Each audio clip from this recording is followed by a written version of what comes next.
The next speaker is Monica Roberts. What I gathered from the newspaper article was that half of the increase is going to be needed to offset the unfunded mandates that were just mentioned. And I'm assuming that's due to actually the disinfection byproducts, and I guess I can't answer the question, but that's what I'm assuming. I'm a chemical engineer by degree, and I actually know something about water treatment, and I've done some research myself, and I know that what the EPA is mandating here is based on shaky science at best. And it's my opinion, of course, and I'm not sure, I think the EPA is being basically hijacked by a number of environmentalists that are trying to basically spread their agenda throughout the United States. They have no knowledge of Kentucky. They have no knowledge of really good science knowledge on what it takes to treat water and what the pollutants actually are. I think that we are being asked to fund this agenda through these kind of mandates. Now, and I understand that you all are just passing this along to the general public, but there's a point where we need you to be our advocates and to work through the Attorney General to get them to fight this at the federal level. We actually need to, and many states are doing it. Kentucky needs to join into the boat. There's at least 15 states that are now joining together to either non-comply or to intercept federal funds so that we can use some of the tax money that we're actually sending to Washington to offset these federal unfunded mandates that we're being burdened with. And there are a number of things that can be done. And we can't have you all just pass this along to us. We can do what we need to do. We need an Attorney General that's going to stand up for us, but we need you to be, you're our advocates. We need you to be in our court to stop these kind of things from happening. I understand that old equipment needs to be repaired and we need to make upgrades to old facilities, but when it comes to basically treating products, treating water to levels that are beyond reasonable and expecting the general public to foot the bill for this, because most of these products are actually occurring in nature at higher levels than we're expected to treat or filter the water to. And that is, and I can tell you a personal experience. I spent some time in Anchorage, Alaska, and there was some EPA requirements that we had to filter our water and clean up the contaminants by 30%. The water in Anchorage was so clean that they weren't able to filter 30% of the contaminants out there. So the municipality ended up polluting the water itself with fish remains so that they would have something to clean up.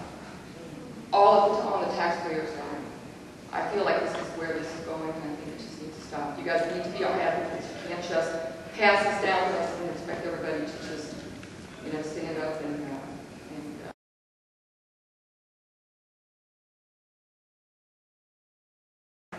My name is Garth Kudenheim. I'm a civil engineer, registered professional engineer in Pennsylvania, Kentucky. I've dealt with air permits, water permits, hazardous waste sites, landfills in Kentucky, Alabama, Pennsylvania. And so I'm a little bit familiar with EPA and how it works. I'm very disappointed. I've had public hearings in all those states I mentioned, participated. I'm very disappointed in this public hearing that the Public Service Commission is acting for a shield for our water district and not allowing them to answer questions or tell us what in the world they're charging us this extra money for. How do we know what's justified, what's not? And it's just not reasonable for all these people out here to sit and just expect us to stand up and comment. The Northern Kentucky Water Service people should be up here defending or at least justifying their position. We don't have time to come down next week or whatever you're having a meeting to participate in that. People have to work. The people that are working are not getting taxed out of their job. So I'm very disappointed to hear you say that. Very disappointed. The role, as I see it, of the Attorney General of your organization is to stand up for the public. I'd be very curious to know how many times or to what level Northern Kentucky Water Water Service or the Public Service Commission challenge the regulations that we're now being asked to fund? Don't know the answer, and probably never will, because we're not allowed to hear those answers. So it looks to me like some people are not doing their jobs, defending us and standing up to the EPA. This rate increase is not justified. It's not going to make anybody safer. It's not going to save the children. It's not going to save the elderly. So why are we doing it? Look at the agenda of the EPA. Somebody needs to start challenging it. And it's people like you on commissions like you that need to do that. So it's very disappointing to have to come and say these things when people are supposed to be standing up for us. So start standing up, challenge the EPA. Don't put in all these crazy new treatment facilities. Challenge them. Stand up. My name is Helen Levitsky. I thank you for letting us come here tonight. However, I am also disappointed that you guys would be giving us some information that we could take in and absorb and try to figure out why we are going to possibly be taxed 25% over the next 2 years, approximately 25%.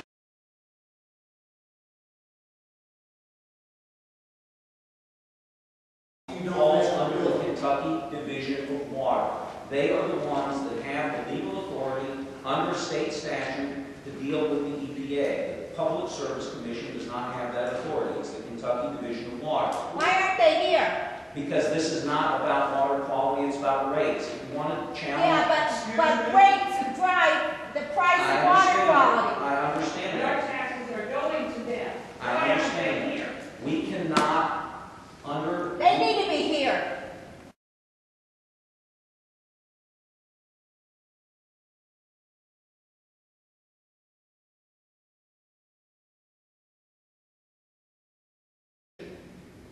But how can we comment? Nobody's made a presentation to explain anything. We're saying, we're going to increase your rates 25%. What do you think?